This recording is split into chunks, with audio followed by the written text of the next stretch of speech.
मैं कंप्लीट उसमें एक तरह से जो होता है एकदम डूब जाना, मैंने उसमें डूब गया। बहुत तरह के जो प्रवचन होते हैं बाबा के, वैसे पुराने पुराने शहर से मैंने बैनर मंगवाए, सत्संग ये वगैरह जो होता है जो गली में टांगा जाता है।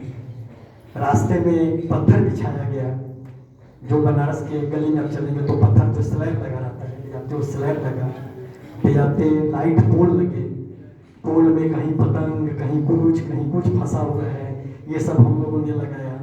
हम लोगों ने सत्संग का जितना बाबा का प्रवचन है वो सब बैनर गली गली में टांगा। आप समझ सकते हैं कि 10 एकड़ का सेट है, कितनी गलियां थी, मैंने कम से कम सैकड़ों के तादाद में हम लोगों ने गली बनाया, कोई पतली गली कोई चौड़ी गली है, कहीं मंदिर कहीं घर कहीं ये कहीं छोटा दरवाजा बड़ा दरवाजा, कहीं घंटी टंगा हुआ, कहीं पुजेरी कहीं माला दिख रहा है। ये सारा जो जैसे जैसे गली में था वैसे वैसे हम लोगों ने रखा। फिर उसी तरह से कलर डिजाइन किया कि पूरा एंटिक लगे कि ये 200-300-100 साल पुराना चीज है। तो कलर भी डिजाइन उसी तरह से होता है कि वो कैसे कलर करते हैं कि वो पूरा एंटिक दिखेगा, पुराना चीज दिखेगा।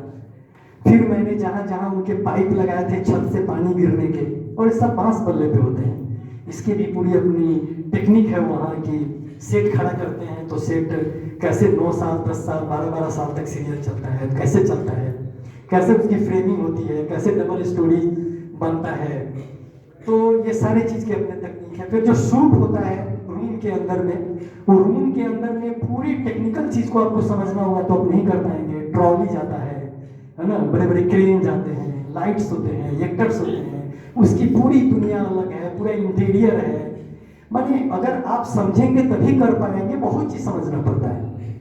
और वहां ऐसा है कि एक सेट पे 300-300 लोग रहते हैं। एक आदमी बांस करेगा, दूसरा आदमी पलाई करेगा, तीसरा अस्तर मारेगा, चौथा पीछे से, माने सब बाल्टी लेके एक दूसरे के ऊपर लाठी डंडा बरसाते रहते हैं। इतना फास्ट काम होता है। सारे मोबाइल जब्त हो जाते हैं और सारे लोग काम में लग जाते हैं।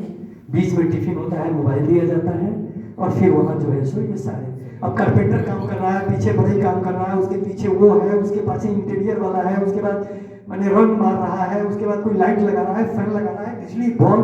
माने एक रूम के अंदर लगेगा कि 20-25 लोग धाए धाए धाए, मैंने 2-4 दिन में लगेगा कि पूरा नक्शा ही पूरा शहर ही खड़ा कर दिया।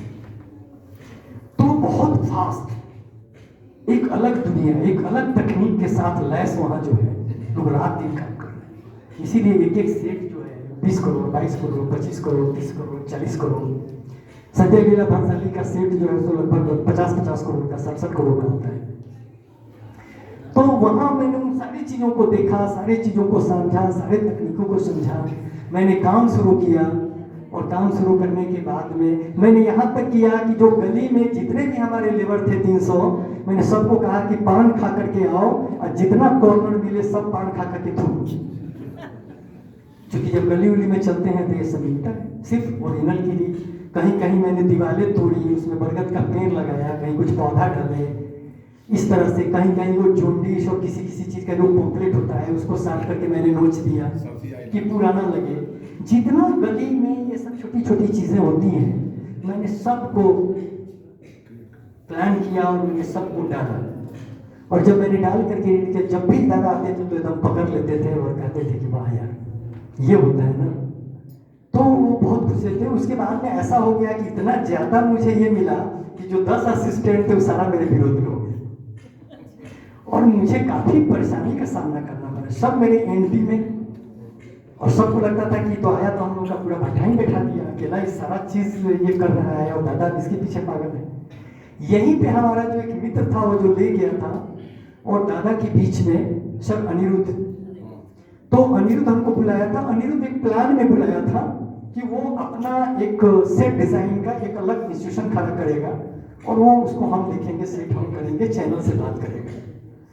अनिरुद्ध दादा ने कहा कि उमेश को हमको दे दो और ये हमको चाहिए, ये हम तुमको नहीं देंगे। और उसको था कि दादा नहीं, हम उनको बुलाए हैं अपने लिए, हमको अलग एक अपना ये सेट करना है।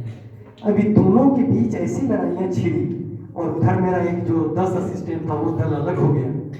ये तीनों ने मिल करके ऐसी तबाही मचाई कि मुझे बॉम्बे छोड़ना पड़ा। और मैं वहाँ से बैक हुआ और आने के बाद में फिर यहाँ पे जो है सब चीज़ बंद हो चुका था, मैंने फिर स्टार्ट किया और उसी समय मुझे बिहार दिवस मिला बहुत बड़ा। और वहाँ से फिर जितनी भी बड़े बड़े इवेंट हुए, जितने भी बड़े बड़े लोग आए, ये मैंने डिज़ाइन शुरू किया।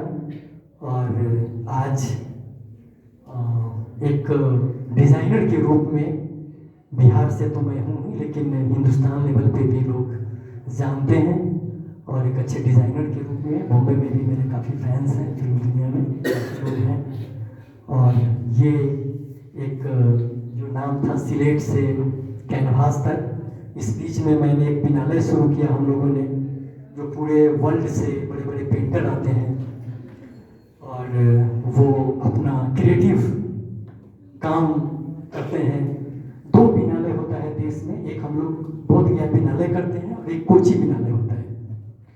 और मैंने इस बीच में मुझे लगा कि घूमना चाहिए, देखना चाहिए, पढ़ना चाहिए, इसलिए आप लोगों से जो अनुभव है वो कहना चाहूँगा कि देखना बहुत ज़रूरी है।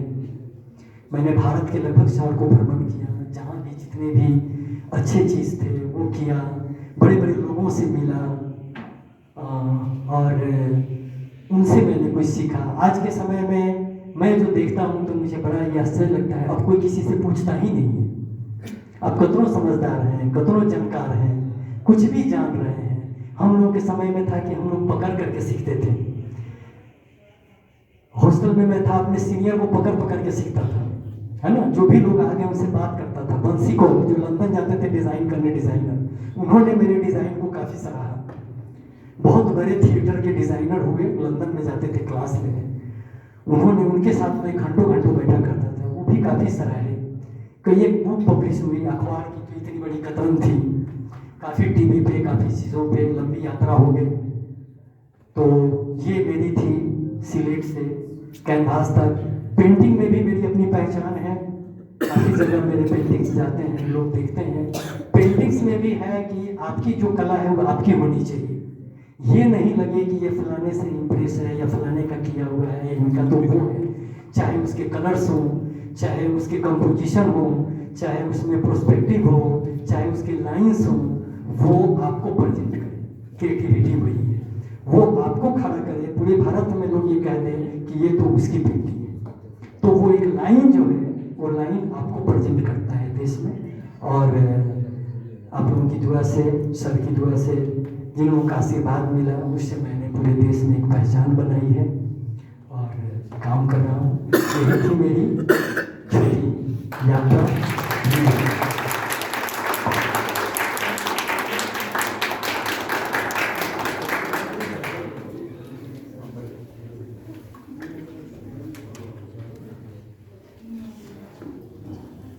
ये तो आप लोगों ने सुना।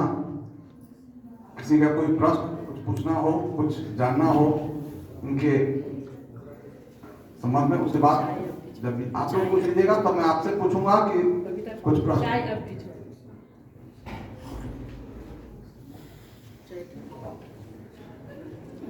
चाय ठंडी हो गई होगी अमरजीत, दूसरी चाय, दूसरी चाय।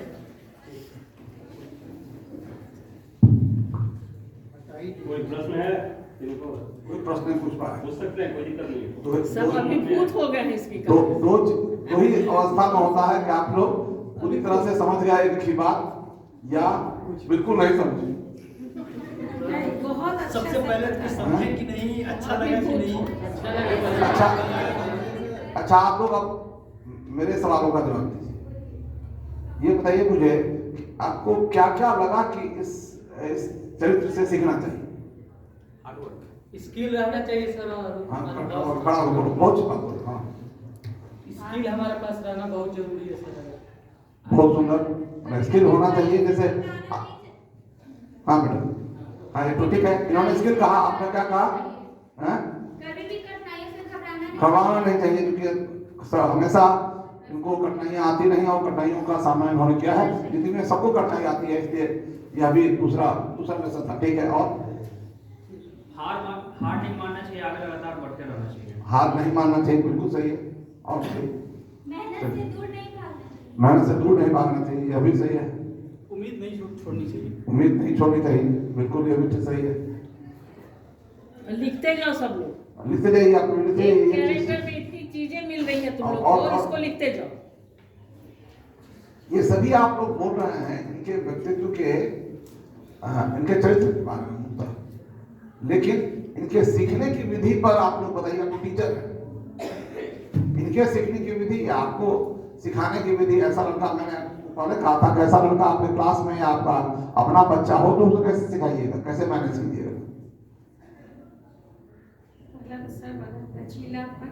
अगर एक बच्चा जो आर्टिस्ट है तो हम उसको जबरदस्ती मैथ अंग्रेजी नहीं, उसको उस दिशा में हम जो हम कई- बता सके या हम जहाँ से उसको दे सकते हैं थोड़ा सपोर्ट। सबसे बड़ी बात जो प्रोत्साहन की बात वो बोल रहा था, ये बार बार प्रोत्साहन की एक बात बोल जरूरत- रहे हैं कि तारीफ क्या कीजिए। तारीफ क्या कीजिए बच्चों की, बार बार इस बात को पॉइंट आउट कर रहा है। सर से एक हाँ। सवाल, हाँ एक या दो सवाल। हाँ पहला सवाल ये कि आपके पिताजी जो थे वो क्लास 4 से सीधा आपको हाँ, क्लास अभी 6 मैं में डाल दिए, तो फिर आप जब उस समय गए तो 3 विषय में आप पीछे रह गए थे, तो क्या कभी ऐसा लगा कि हम अगर एक साथ पढ़ाई किए होते तो हम, मेरी रुचि पढ़ाई में कर दी और मुझे इतना स्कूल में भी प्रोत्साहित कर दिया कि वहाँ तक तो मैं ठीक था, लेकिन मुझे एहसास हुआ कि अगर मैं 5 करता तो शायद पैरेलल एजुकेशन को लेकर के मैं चल सकता था।